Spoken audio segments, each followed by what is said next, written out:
Hey everyone, did you know that you can actually make your own hand sanitizer? Let's take a look.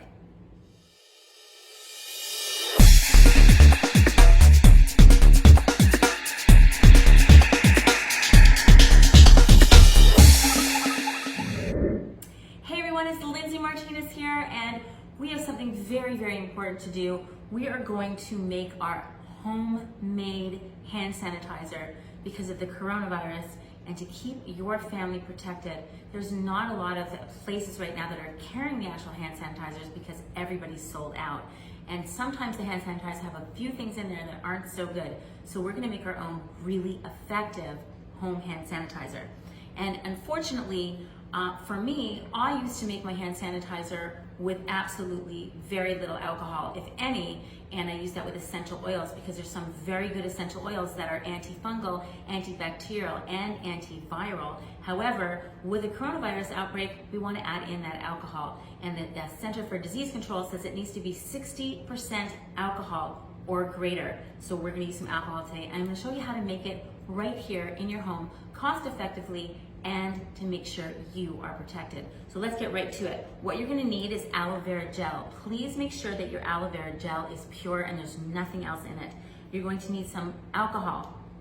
You're gonna need essential oils for the one that I'm making, and some vitamin E oil to make sure that your hands don't get cracked. This coronavirus, we don't know much about it, but what we do know is that in the presence of alcohol, we're able to break down the coating because it's an actual envelope virus, they're calling it, which means that there's a coating around it, and that coating can be broken down with alcohol, therefore not allowing that virus to survive.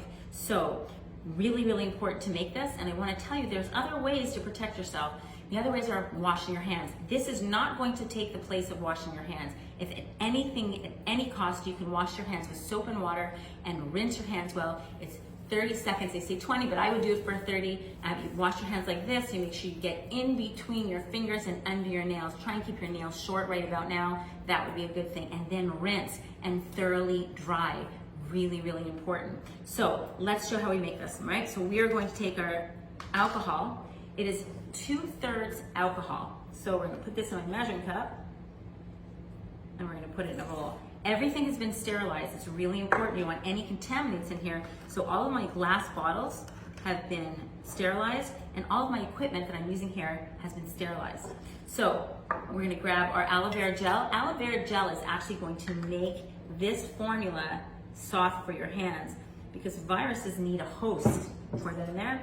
Viruses actually need a host to live with. And that means that they can survive for very long on a hard surface that does not have a living cell. So you can still contact it that way. However, when it's not in your body, it can't do anything. So avoid touching your mouth, your eyes, your nose, or anything with your hands until you can actually wash your hands effectively. And if you can't wash your hands, this is the next best thing. So always have this on you. So we've combined our aloe vera gel, and we've combined our alcohol, and next I'm going to add some vitamin E.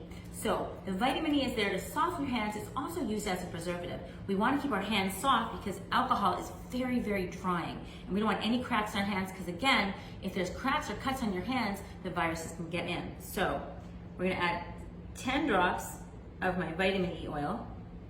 And don't worry about getting this precise. This is just to soften your hands. And you'll really feel the difference with this in there. Okay? And then, very simply, we're going to choose from what I'd like to use is the essential oils that have antibacterial, antiviral, and antifungal effects. So that would be cloves, eucalyptus, lemon, orange, rosemary, or cinnamon. So it depends on what you actually like, what smell you actually like. So today I'm going to use cloves because I happen to like the smell of cloves. It reminds me of a pumpkin pie. So we're going to put 5 drops of this in there. That's just an added protection. We have our alcohol for the protection. We have the effects of these for our smell and for added protection. And then I'm gonna mix it all together. It's really that simple.